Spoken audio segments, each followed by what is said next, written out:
If we look at the amount of per capita infrastructure assets in high-income countries, it's around 200,000 per head.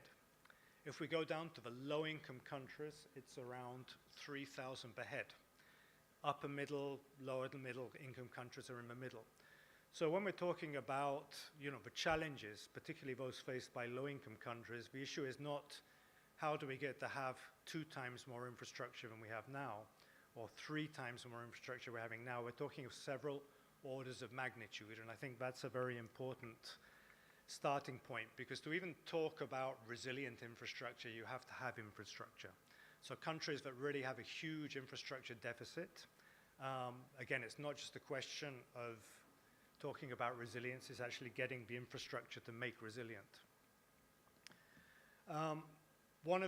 One of the challenges we've seen when we were trailing through all the data to produce this report is that one would think with the different agendas that were approved in 2015, the financing conference in Addis Ababa, etc., that this sort of gap between the lower income and high income countries would actually be closing. The sad thing is actually widening. And if we look at what's happened in recent years, there's been actually more and more investment going into high income countries and less actually going into low and middle income countries. A report the World Bank put out a few years ago, and done by a friend of mine, Stefan Halligat, and showed there's basically a very, very strong correlation between weak governance and low infrastructure quality. So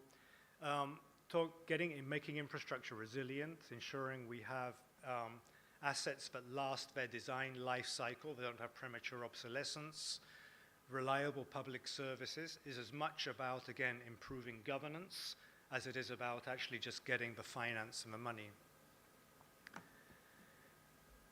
One particular aspect of weak infrastructure governance we've looked at in this report is the issue then of how do we make infrastructure assets resilient. And we've developed a risk model of every single country in the world for every single infrastructure sector, using the same kind of techniques which the insurance industry uses, which is probabilistic risk modeling. So we can now start to see the differences between different groups of countries and the kind of challenges they face. On this rather maybe esoteric graph, you can see there, on the left, you'll see a lot of countries with blue dots. These are mainly high-income countries and some of the large, middle-income countries, again, like India and China.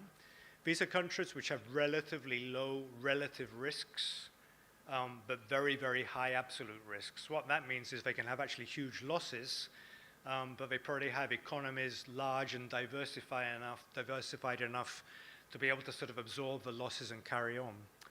On the right-hand side at the bottom, in that burnt sienna or ochre color, you've got most of the small island developing states, which have exactly the opposite problem. Because of their very small size of their economies and territories, very, very small absolute risks, but extremely high relative risks, which means, each year disasters are probably likely to destroy a significant part of their capital stock. And these are the countries which we hear are frequently being knocked back, where really the sort of risk in infrastructure is, I would say, almost an existential challenge. We've also looked at in the report at infrastructure sectors, because again, one thing is just saying your infrastructure is resilient or it's not resilient, but which sectors is that resilience concentrated in or not?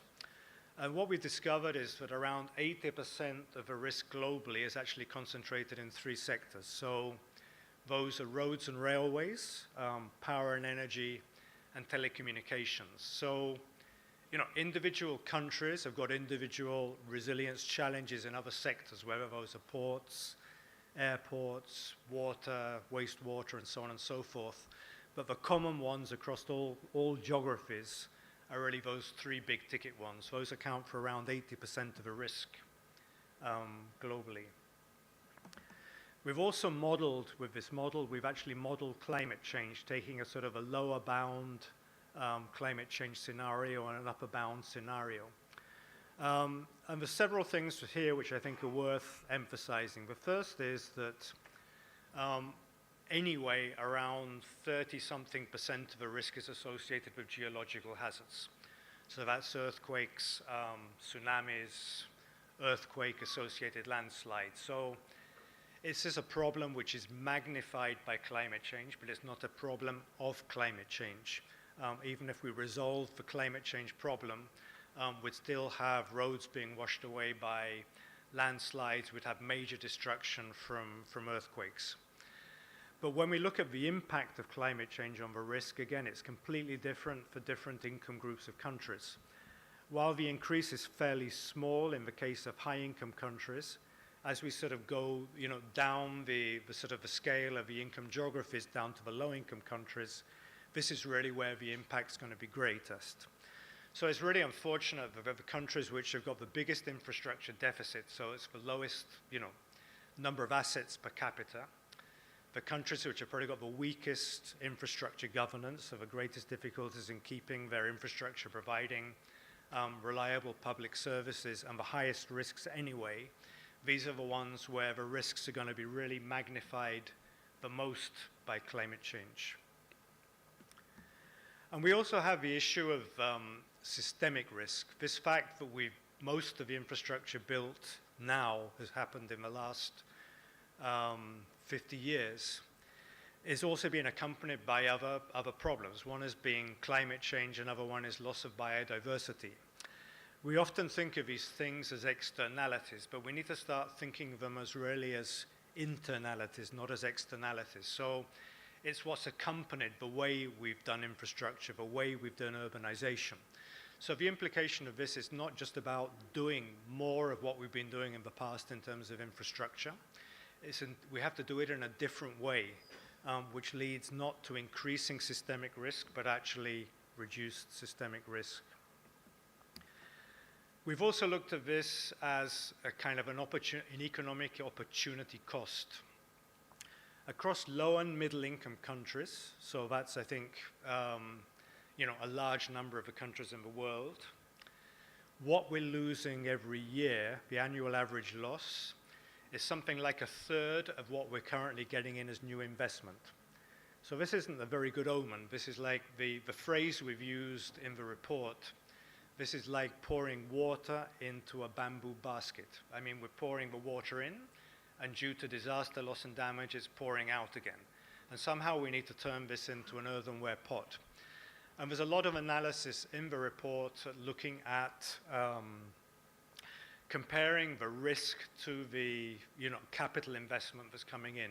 And basically, the higher the risk is with respect to your capital investment, in a sense, the more water is pouring out of the bamboo basket, and the more difficult it's going to be that that investment really takes us to where we need to go to.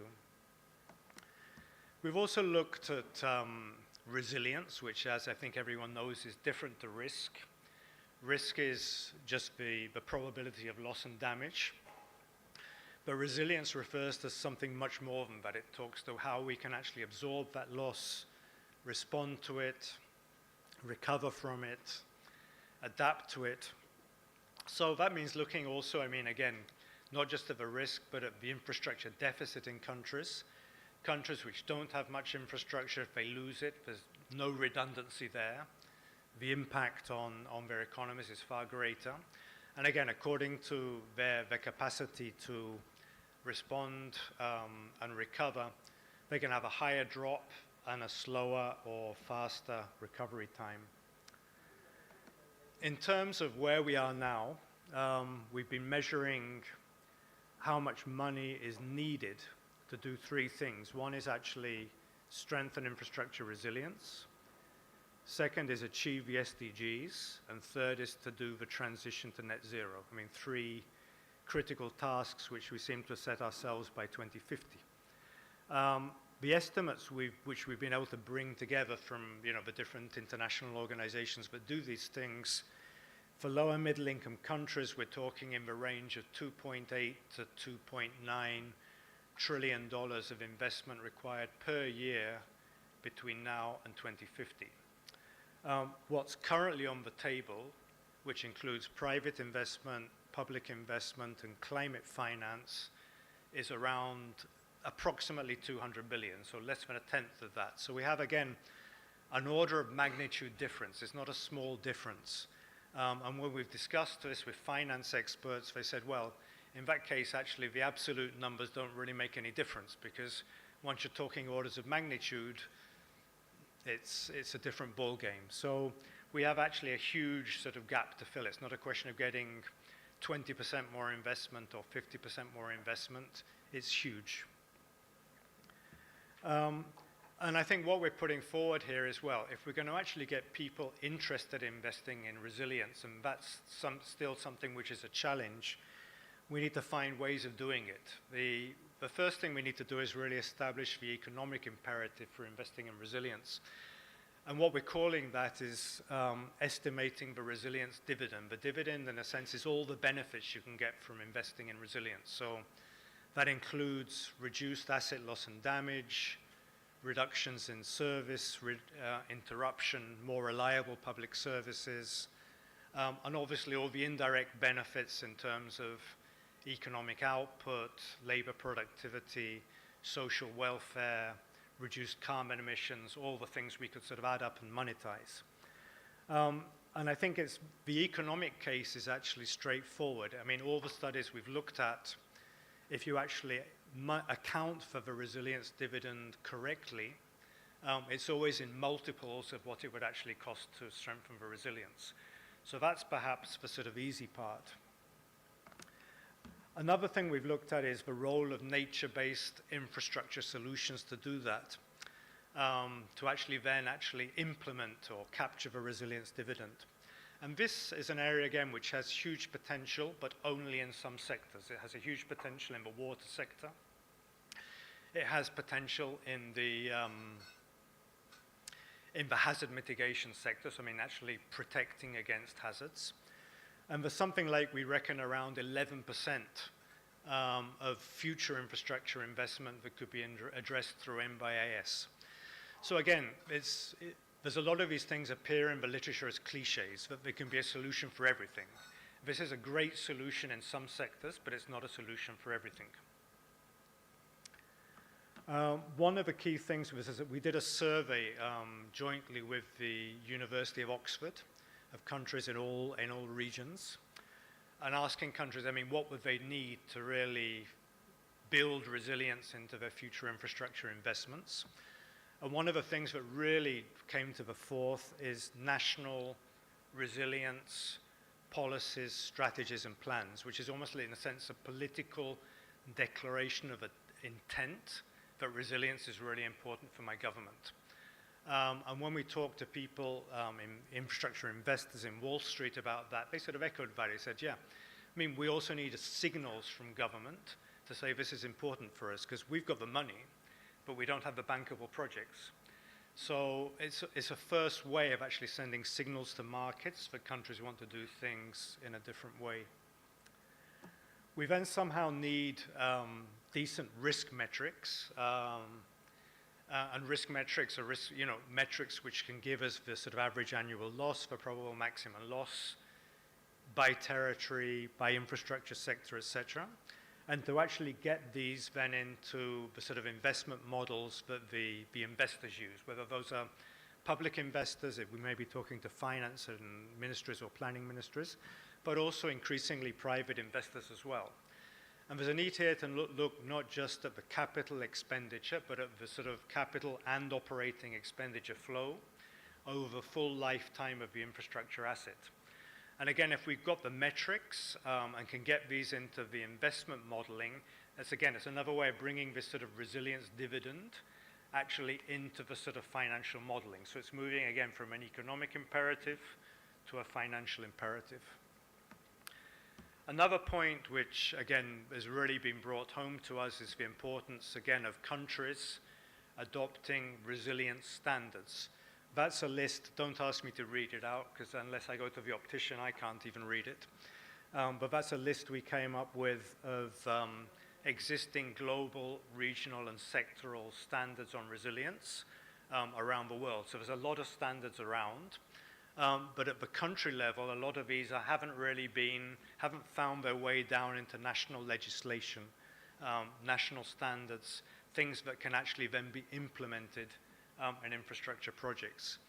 And something also people have been telling us is really the importance of third-party certification. If I actually want to invest in a resilient infrastructure project and a country comes to me with one, I need to know whether it really is resilient or not. And third-party certification can play a role in that. And then finally, we've been discussing the importance of national resilience funds. Obviously, some countries have now national climate funds. There's a range of funds available, but the idea of a resilience fund is where we can, in a sense, use public finance to de-risk some of the investment, use climate finance appropriately, use risk financing appropriately, and then use that to actually leverage as much private finance as we can get. And there's a lot of new things really bubbling up there, which enable us to, in a sense, monetize the resilience dividend and make sure it goes back to where it needs to go from. That's actually a diagram from, of all places, Washington, D.C., who introduced a environmental impact bond a while back to fund, improvements in drainage in the city using nature-based infrastructure solutions. And there's, almost like day by day, there's new things like this which are bubbling up, which we need to be sort of systematizing and getting on top of.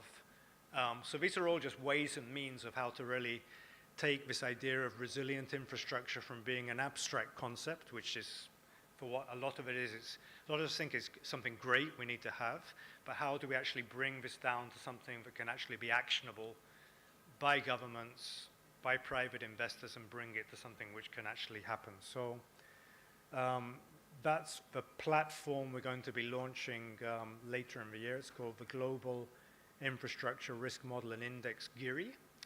And thank you so much. So I'm going to stop there and then move on to my second role today, which is as a moderator rather than as a presenter. And I'm going to start off asking a question to each of the panelists. I'm going to ask you a question. Now, you can have 3 or 4 minutes each. I don't know if I'm mic'd there. I guess I'm mic'd. Yeah, wonderful. Thank you so much.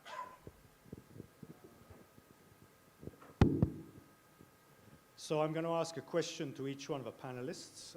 As I said, we'll keep this relaxed as possible. I don't want to be telling people to stop speaking. But in principle, you'll have 3 or 4 minutes each. So I'm going to ask you a question, and you can answer the question. If you choose to otherwise answer it, that's fine. You can reflect on what I've just presented, or you can talk to us about what seems to be most important from your context. So I'm going to start with Madam Supriya Sahu. Your question is, Tamil Nadu is a state with a unique rainfall pattern, characterized by a lot of spatial variations across seasons. As these increases due to climate change, how, in your opinion, do we take climate data and information to the people? So, Supriya, over to you. Thank you. Good evening, and thank you for this wonderful presentation. Has given us many insights.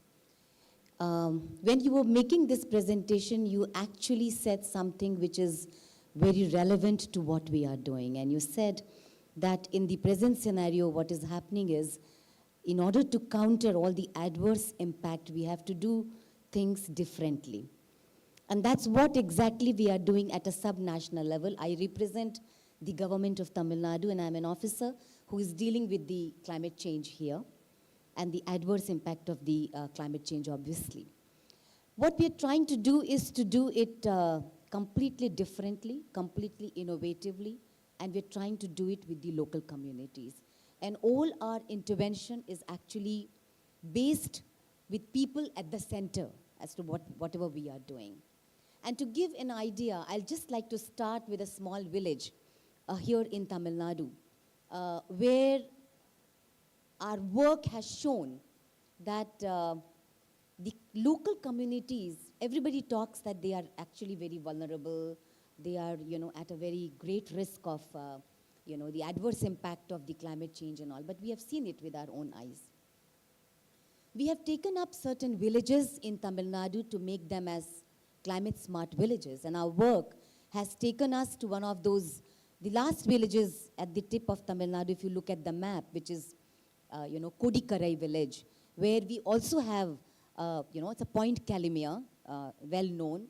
It's on the tourism map of Tamil Nadu. A small village of about 2,000 people. And as we try to make this village as a climate resilient village, climate smart village, what we see is that the basic fundamental issues of, drinking water, the access to clean and the good supply of drinking water itself is a challenge because of the increase in salinity constantly as it is located in a coastal area. And that has happened very, very fast in the last few years. And that actually is something which is kind of making us think as to what is it that we can actually do while sitting and talking in seminars like this to making things happen at the ground is actually, is the most challenging thing. So quickly, I also would like to inform everybody very in brief as to what we are doing in Tamil Nadu, differently, innovatively, in order to make sure that all the climate action at the state happens in a very focused manner. We have set up India's very first SPV. It's called as the Green Climate Company. So it's a not-for-profit company that has been set up within the government setup with people, at the core of it to make sure that there is a synergy, to make sure that whatever work is happening in the government or in the private is kind of synergized at one place. That's one thing that has happened. And under the Green Climate Company, we are undertaking 3 important missions. One is the Green Tamil Nadu mission, which is to enhance our tree and forest cover from 23.7% to 33% in 10 years. We have already almost completed 2 years, so we have 8 more years to go. Second mission is the mission to restore, or rather eco-restore our water bodies. And that is called as the Tamil Nadu Wetlands Mission. And of course, the third mission is the climate change mission. You spoke about the need for funding. You also spoke about the need for some important infrastructure, development in order to make a particular state or a community climate resilient. So government of Tamil Nadu has set up a special fund, which is called as the Green Climate Fund, the Tamil Nadu Green Climate Fund, which is, we have set it up at 1,000 crores, which is with a green shoe option of another 1,000 crores, so about 2,000 crores. And the idea behind setting up the fund is that there is not much of funding that is available otherwise. The global fund is very difficult to get by, very, very difficult to access. And that is where, the role of these kind of funds become, extremely important and critical. We are not able to access. Our projects are therefore, pending. And therefore, we hope that with this kind of the initiative, we will be in a much better position to promote several infrastructure projects in the state of Tamil Nadu. I would like to finish by saying that in order to, your question was about what are we doing in order to make this entire initiative, to make it to grassroots level. We have set up India's first climate studio in Tamil Nadu. And this climate studio is set up in partnership with an educational university. The climate studio is a body, it's an institution which will provide data, scientific knowledge, training, capacity building, and access to information to communities, officers, people, right from the policy making to the ground level. So cadastral level data, that is even up to the village level data, has already been developed by the state of Tamil Nadu so that people can access. And these are the micro centers of this climate studio that we are in the process of setting up in the villages where our work has already started. Climate missions have already been set up in the district. And let me end by saying that one more thing I would like to add to the presentation that is being made. It's not about getting more funding. It's not only about creating more infrastructure. You, of course, mentioned that it's also about the wise use and the proper use. But I think it's important that the existing infrastructure, existing bodies are also developed, their capacities are developed so that we can reduce cost and we can, kind of develop the capacity of the local people to take on the challenge of climate change. Thank you so much. Thank you so much, Supriya. Wonderful set of observations. Thank you so much. So we'll now move on to Mr. Baldeo Purushatra. So the question for you, sir, is the National Infrastructure Pipeline is an ambitious effort of the government to mobilize finance across sectors. As infrastructure faces instability due to risks, what is your imagination to deal with physical disasters and climate risks? Over to you. Well, I think this is a very important topic and question. We in India are aware of resilient infrastructure, its importance, and also the importance of bridging the infrastructure gap. And if I give you a glimpse of National Infrastructure Pipeline, it started with 6,000 projects. Now it is 9,000 projects, and the total size of project is $1.5 trillion. And you would be happy to know that half of these projects are already under implementation. So, of course, it requires a lot of money, a lot of funding and financing, and infrastructure. If you see the budget of Government of India of last 3 years, you will find out that there is a 33% average year-on-year increase in government capital expenditure. And if I compare this year's budget with 18-19 budget, this is almost 3 times capital expenditure envisaged in this budget. So we are well on track to finance not only infrastructure, but sustainable and resilient infrastructure. That's number one from government financing. Then we have also taken a lot of efforts to bring green financing. For example, this year we have started with green bonds, and we have raised 16,000 crore rupees out of that green bond. And we have also come up with a green infrastructure protocol framework through which that money is being given to green infrastructure. Then we all are aware of our net zero program, which our Honorable Prime Minister has announced in COP 26. And it's a, it's a kind of India's strength that we have achieved the renewable energy target before the target date. And we have already crossed 40% of our renewable energy contribution to overall energy mix before time. So a lot of work is happening. Finances are available there.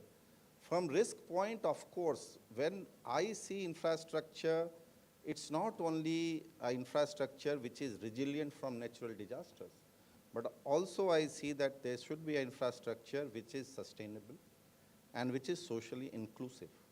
Infrastructure, one thing which is missing in the presentation is that infrastructure itself is a source of pollution. Cement industry, concrete industry is a big polluter. Almost 33% carbon gas, the greenhouse gas are coming through this industry. So we are working on various technologies in country and promoting infratech, which can bring down this requirement. And you will be surprised to know that we have started constructing Dwarka Expressway, which is an 8-lane expressway standing on one pillar. So you can think of the amount of saved concrete due to innovative technology. So innovative technology you require social inclusion in terms of mitigating the risk. And social inclusion, there are multiple efforts. For example, we have come up with a viability gap funding scheme where we have invited private partnership into social sector projects. And Government of India is giving a lot of viability gap funding support. And because of that, good infrastructure projects has started happening in areas where there was no private investment coming in. For example, health, for example, education, solid waste management, water treatment, all these things.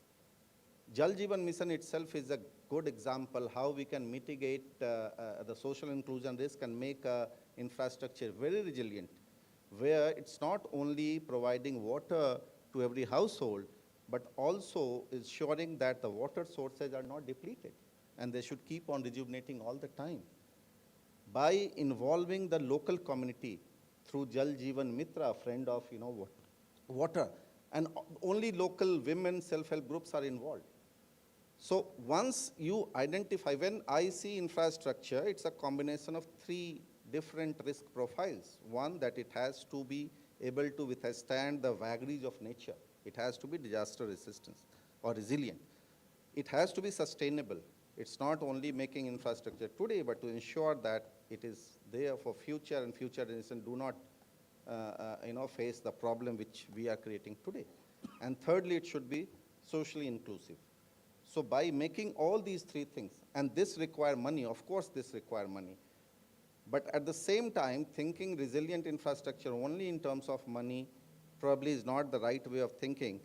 There are multiple studies done by CDRI, study done by other international agencies, which clearly indicates that $1 investment today in making a resilient infrastructure can save you multiple dollars in the project life cycle approach. So if you start taking project in a life cycle approach, rather than just constructing the project, actually investing into resilient infrastructure is saving money. It's saving money over the life cycle of project. So with that, I will end up my points. I would only say that India is working on all fronts to not only bridge the infrastructure gap in the country, but also to ensure that this infrastructure is disaster resistance, this infrastructure is socially inclusive, and this infrastructure is sustainable for future. Thank you. Okay, thank you very much, Mr. Purushottam. I think that's really, again, a list of sort of absolutely excellent points we can note down for the future agenda on this topic.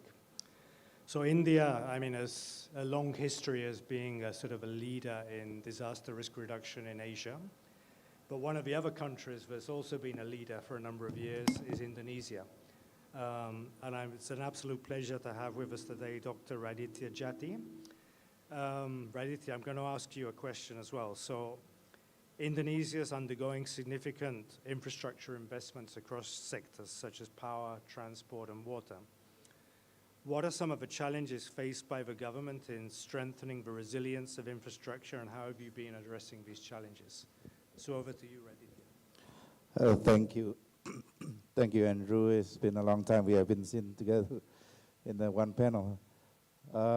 First, I would like to start that Indonesia, for the past 5 years, we have a more than 17,000 frequency of disaster that happened in the country, and more than 6,000 people have been casualty and victims. And 98% is hydrometeorological, but 50% of the people have been victim is because of geological impact, means earthquake and tsunami. And next year, it will be 20 years of commemoration of the Indian Ocean tsunami in Aceh.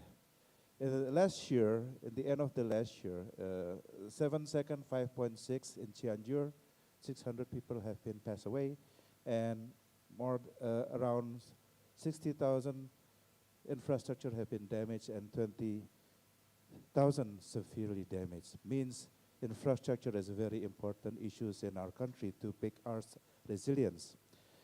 I would like to have 3 issues, aspect, angle, how we can really see infrastructure is very important for us. First is about the policy instrument that we have as a national level.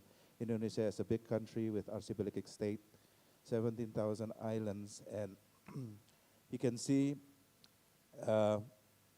your presentation is also mentioning about systemic risk. And last year, to the GPDRR, our President Joko Widodo mentioning about how to address systemic risk using sustainable resilience. We have passed also on your table this morning on the head of delegation that's sustainable resilience.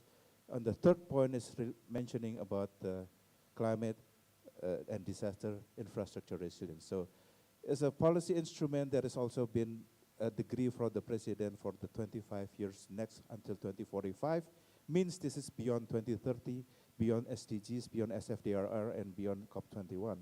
So this is our commitment in Indonesia, that infrastructure is a very important issue that we have to create.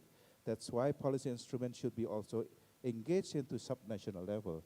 Now it's a mandatory that every subnational level, provincial and also district, have minimum services that they have mandatory to put in their planning and budget, which is also including the information of disaster preparedness culture, and also when the disaster happened to respond. Means every should be related to the institutional capacity, not only at the national level, but also at subnational level.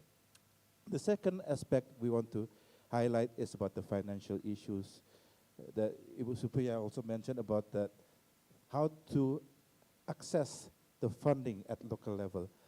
Just 2021, the Minister of Finance released the President Decree number 71.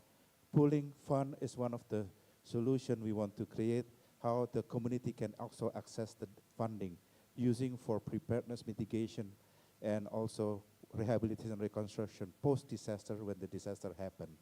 So we're working with the Minister of Finance now, how to pick this regulation. In the meantime, this year, we're trying to put how to this can be deliverable. So the discussion also, how can the implementation of pooling fund can be used and useful also for the community, also on the preparedness and the mitigation itself.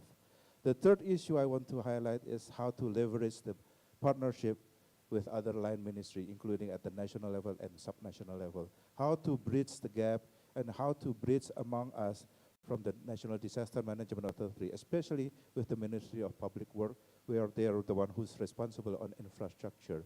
The Ministry of Public Works also now working on how really there's a commission on how earthquake and so on to be put before the building is built. But one of the challenging is now again is about the housing, the issue of houses. As I mentioned before, more than almost 60,000 houses are collapsed during the Cianjur, only 7 seconds. And Yogyakarta, 2006, more than 5,000 people have been victims, also 5.6, but 50-second magnitude. So it means it's very important that infrastructure should be in the aspect of policy instrument, also in financial issues, and also leveraging with partnership at national and local level, also with other sector, including not only for the government, academicians, science, innovation on technology and so on is very important issue.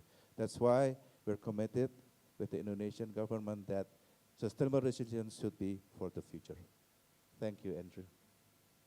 Thank you so much, Raditya. You've been very, I think, economical with time, so we'll also thank you for that as well. But great to have you with us today, and again, excellent points. So we've heard from two of the sort of, let's say, Asian leaders from India and Indonesia, but we're now going to fly due west from here over to a beautiful island in the Western Caribbean that's called Jamaica. And we have Tanek Heslop with us today. Tanek's unfortunately just done the flight in the other direction, so she's probably a bit jet-lagged. But Tanek, Jamaica has launched the Jamaica Systemic Risk Assessment Tool, JSRAT, to help identify hotspots across the major infrastructure networks such as energy, water, and transport that are most vulnerable to climate change. What has been the response, and in your opinion, how scalable is the tool? So over to you, Tanek. Good evening, everyone. As Andre said earlier, Jamaica is a small island developing state, very vulnerable to climate change and all its impacts. So when he said that you have to respond, recover, and adapt, that's basically what Jamaica does almost every year, with at least 1% of our GDP going towards disaster recovery based on natural hazards. As such, for Jamaica, it's very critical that we got involved with CCRI to develop a tool such as the JSTRAT, because with this tool, it helps to identify hotspots and areas of vulnerability for the country. And they have worked with many ministries, as everyone was saying, in relation to the Ministry of Transport, Energy, Water, Works. All the line ministries and agencies are excited about this tool because of the possibilities which it presents. In order, as you said earlier, in regards to even giving us an opportunity to identify problem areas to get projects and to get private investment along with public investment is very important for Jamaica. And as such, the tool within itself will help us to be able to identify these problem areas and to find solutions.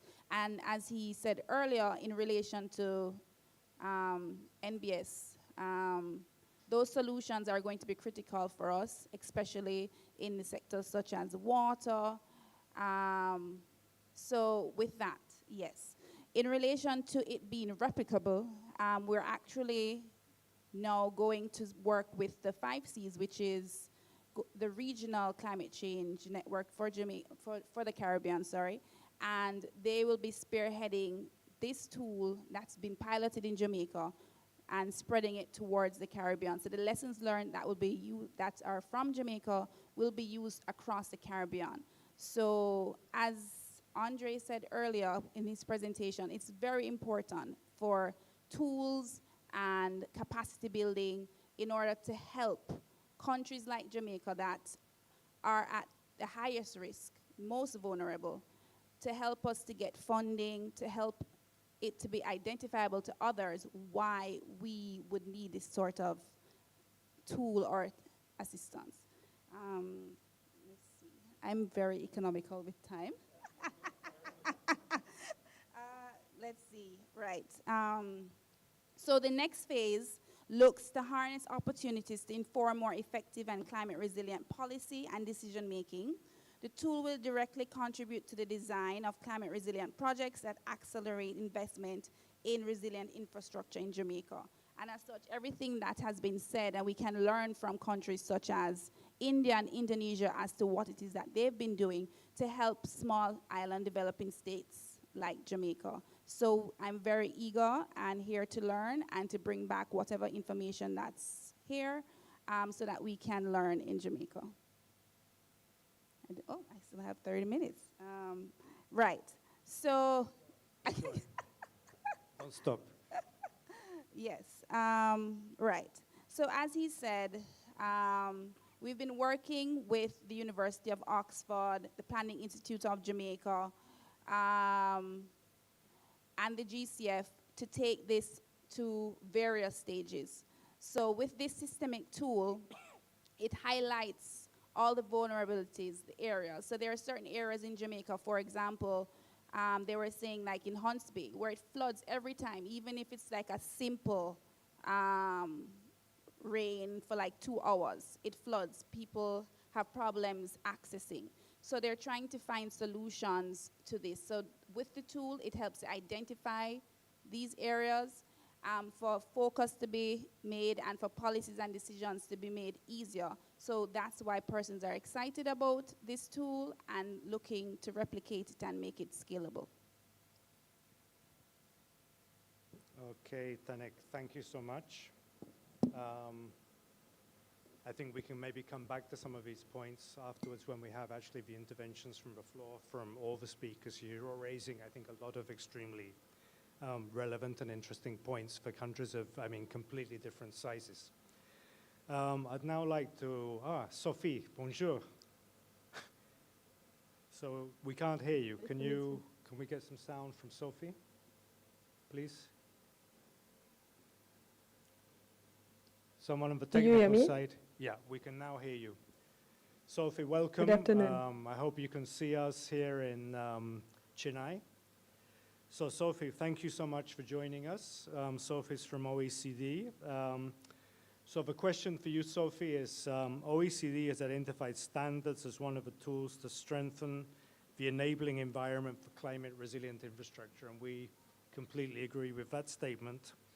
What has been OECD's experience with climate resilient infrastructure standards, And how can such standards contribute to attract the private sector in planning or financing climate resilient investment? So over to you, Sophie. Well, thanks for the invitation, and nice to meet you all today. I'm very glad to be there, despite I could not travel to Chennai, unfortunately. I'll try to answer this question by sharing what we observe thanks to our work on climate resilient infrastructure in general.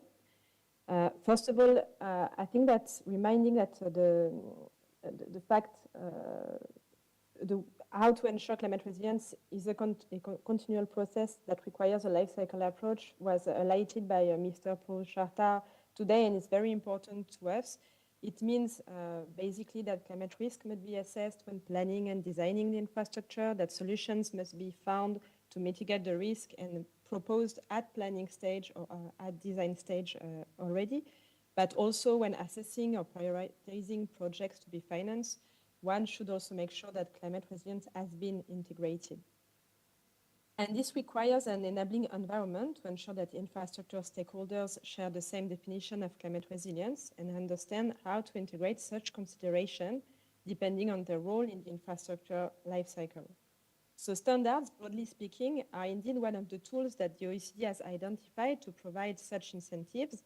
And I say broadly speaking, because in our OECD work, standards cover metrics to evaluate or rate the resilience of projects, but also technical specifications such as codes or guidance documents. And if we first look at the latter category, such standards can be helpful in specifying the levels of risk that are acceptable, how to assess climate risk, or how to integrate mitigation measures in projects. They support practitioners in strengthening climate resilience of their project, but they also contribute to capacity building. And here, the kind of concept we have in mind are the ISO standards or structural safety codes or guidance document. And what we saw is a very broad range of standards here. So for instance, the city of Vancouver in Canada would change its minimal flood construction levels to account for rising seas. Or on a different note, international standards, I was mentioning ISO standards, that provide methods or ways to build climate resilient infrastructure and detail what climate risk assessment means or what kind of structural measures exist. And in the end, it's a way to align methodology or approaches. The other kind of standards or rating that help identify the best-in-class projects and provide transparency and comparability are national rating systems, such as the